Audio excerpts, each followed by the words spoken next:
Tappei has just released Arc 7 Chapter 23 and it's pretty long, so forgive my editing for this video.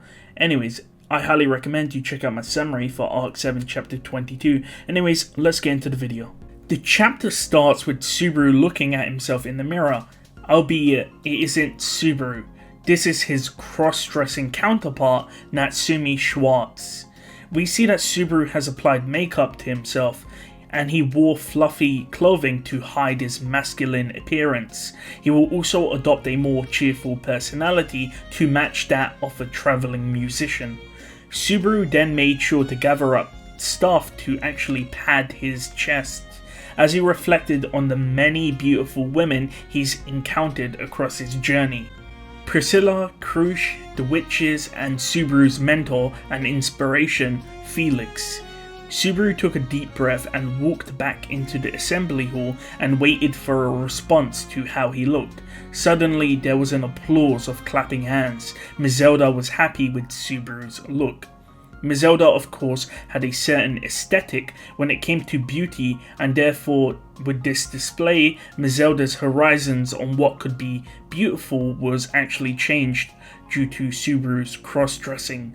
We see that despite this, Rem is still pouting, especially since Subaru is speaking in a feminine voice. We also see Subaru got the black hair from the women of the Shidrakian tribe. Despite that though, she did like the makeup and wig that Subaru had. Rem pulls Subaru's ears as he constantly riles her up, and then he proceeds to tell Mizelda that Rem is bullying him. Mizelda talks about how the Shidrakian tribe like makeup, essentially to do their tribal symbols.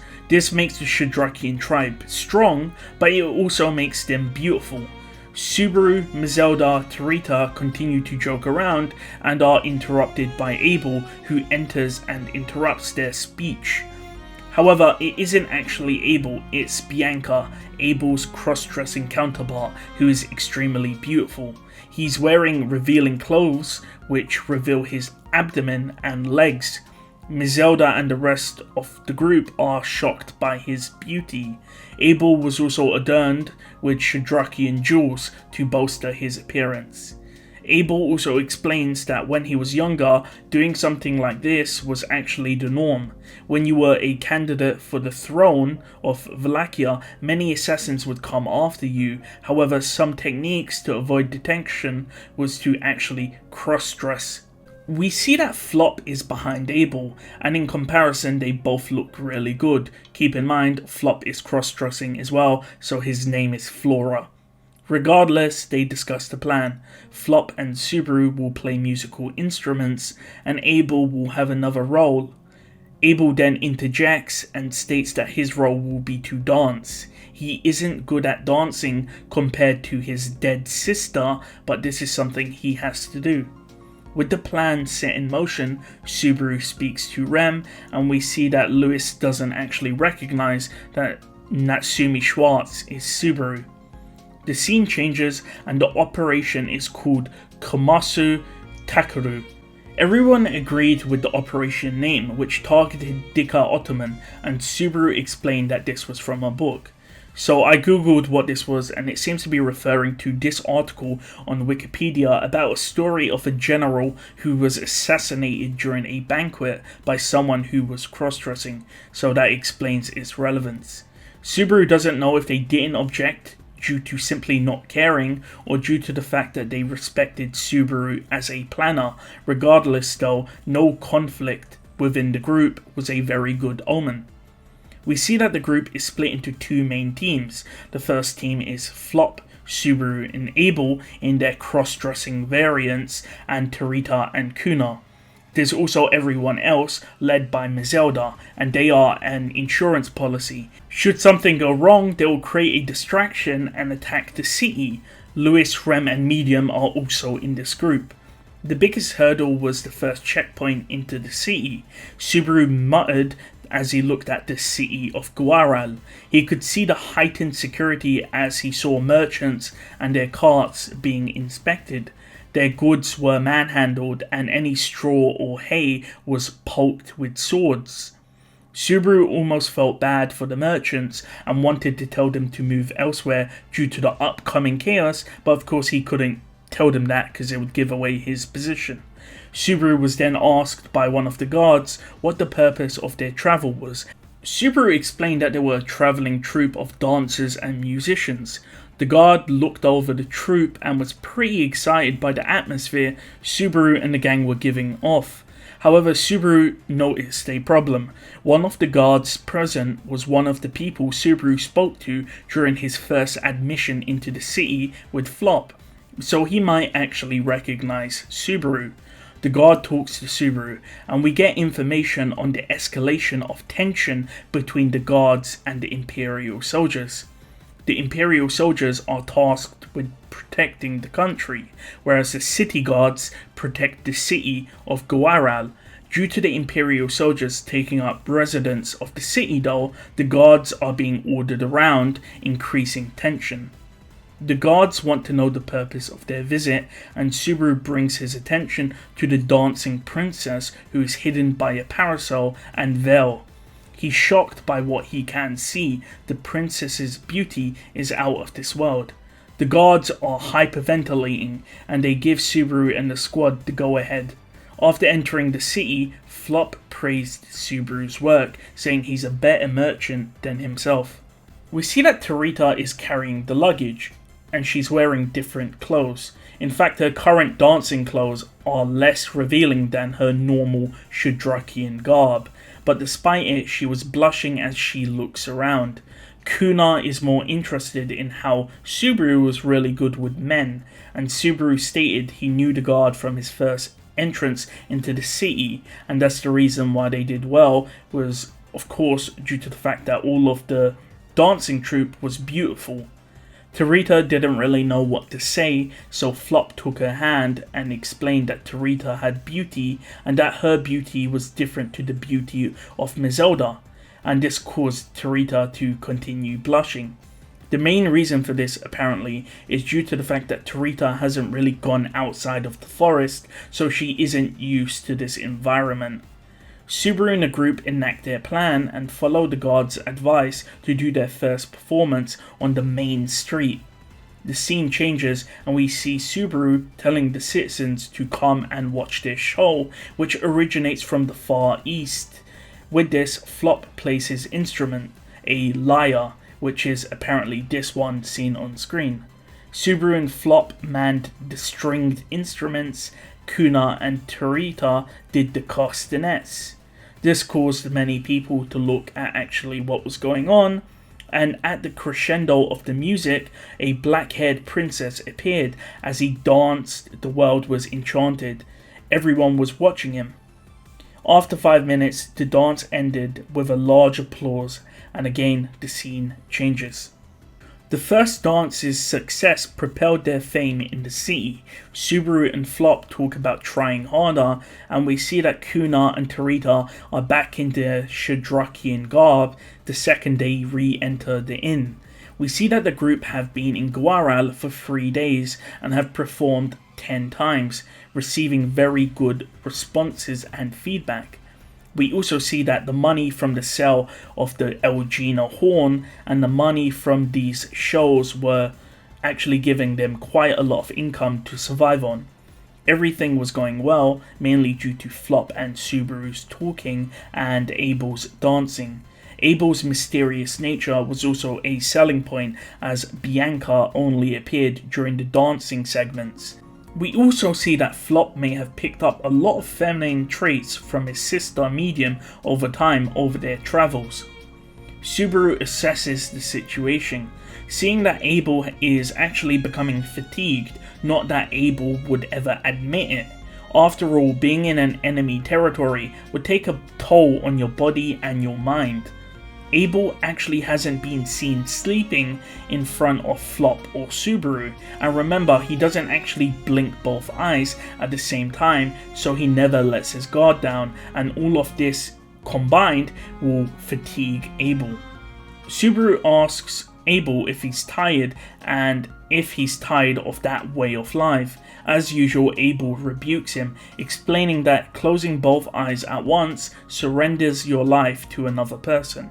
Subaru and Abel again show their incompatibility towards one another when it comes to their way of life. We also see that Abel isn't wearing his wig, mainly due to the fact that if anything happens, he can put it back on quickly. Suddenly, Abel states that there is movement and the cast get ready for something to happen. The door was then knocked. It's a soldier telling them to open up, as there's a letter from the city hall, which is a place where the imperial soldiers have set up a base. The soldier is then told to wait whilst the group get ready, but the soldier brushes it off. He's a soldier, he doesn't actually have to wait or listen to these dancing people. As the door was opened, a man appeared, Jamal.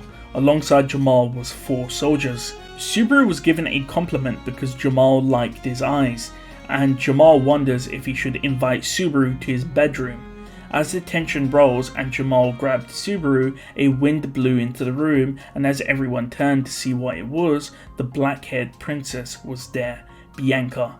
With this, Jamal let go of Subaru and grabbed Abel's face. Jamal then proclaimed that the troupe is invited to have a banquet with Dika Ottoman. Jamal then stated that the travelling group surely wouldn't decline, right? Flop jumped in and affirmed that it would be an honour to attend. With that, Jamal states he's taken them to the city hall now. Of course, Flop, Abel and Subaru were all dressed as women just in case. However, Tarita and Kuna may not be prepared. However, they were women anyway. Either way, the group prepared themselves and the scene changed. Subaru looked over the building and noted that it wasn't really well defended, which makes sense since it was supposed to be the city hall. There were around 300 Imperial guards and maybe 200 city guards, so 500 people total overall. Either way, the plan went smoothly to create news of their dancing troupe and attract Dika Ottoman's gaze and be invited to an event. However, there was a very big problem. They would have to act right now. The reason why this was very bad was because they wouldn't be able to talk to Mizelda's team, which were outside of the city.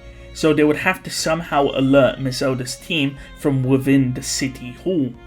Abel would be unreliable as Subaru thinks of a plan as he was put into a separate room from the other people. Flop wouldn't be a good person to talk to since the plan would involve alerting Mizelda and the squad to siege the city, and we know that Flop doesn't want that to happen as it would result in death, so the burdens fell onto Subaru. Subaru was in the bathroom and he steeled his resolve. The windows had iron bars and they were very high up in the building they were in. There was actually another issue though. After the dance, the Imperial soldiers would use their power and wealth to invite the women into the bedroom, which would be a disaster. When Subaru saw Jamal, he was concerned, but he was grateful that Jamal did not recognize him. Likewise, Subaru didn't want to meet with another person, and that person was Todd. But at the same time, he didn't want Todd to be killed by the arrow, which occurred a few chapters ago. Archbishops deserve to die, however Todd was not evil. Subaru was just the object of Todd's fear, similarly to how Subaru fears Louis Arneb. Subaru ponders about Louis, but he needs to focus on the current mission. Subaru searches the bathroom for anything he can use, but there's nothing. Subaru is mentally battered, so despite him looking good with makeup, inside he's worn down. Subaru wonders about Abel. Subaru leaves the bathroom and he sees a guard. This soldier was talking to someone else, so Subaru looked at who it was. Subaru then froze upon seeing the person. It was Todd. Subaru continued to freeze in place and Todd wanted to know if Subaru was a dancer, but Todd stated that he wasn't going to harm Subaru, noticing that Subaru was of course acting weird. The soldier who was also there asked Todd if he's acting up to no good. Todd said that he could barely walk around, so he couldn't be doing anything wrong. The soldier and Todd continued to speak to each other, and Subaru knew that silence wasn't good. Todd had amazing perception, so he would attack if he felt that something was off. As Subaru went to mutter something, Subaru realized that stating he was ill or not feeling well may not be the best approach. Lying would be caught by Todd, so he must be truthful. Subaru instead stated that he was scared because he was brought there forcefully, which was the truth. Upon hearing this, Todd asked who called for the dancers. It turned out to be someone called Aurelie. Todd responds that this is Jamal, and he apologizes on Jamal's behalf, saying that Jamal is not a bad person, but he's dumb and deep down he's not bad. Todd continues stating that Jamal is actually his brother-in-law and that Todd is marrying Jamal's sister, who looks nothing like Jamal. Subaru realizes that Todd trusts him to some extent and he's sympathetic to Subaru's cause. We see that Subaru is reflecting on his cross-dressing skills, which is able to deceive not only Todd but Jamal. We see that Jamal then walks up to Todd, concerned about Todd's health and wondering if Todd is too weak to be walking around. However, Todd is looking for something. Jamal looks at Subaru and says that Subaru is his favorite girl and reaches towards Subaru's shoulder, but Todd grabs Jamal's arm and tells him to calm down. Todd is trying to look for loopholes into the banquet because they won't be present tomorrow when the banquet is going to happen. Todd and Jamal walk away, and then Todd turns around and asks Subaru what his name is. Subaru responded with Natsumi Schwartz. Todd is happy with that and they both walk off. Subaru was drained and the guard asked if he was okay, then escorted Subaru back to the waiting room where Flop and the others were. We see that Flop and Tarita have a plan to alert the others outside. Mainly Flop is going to use a method which a medium will be able to detect. We also see that Abel is in the room and use Subaru as a decoy to get there. Subaru then states he will punch Abel when this is all over. The group then decides to prepare for the upcoming event. Everyone would be enamored with the arrogant dancing princess, unless they were of course a deadly sin archbishop, and the chapter ends there.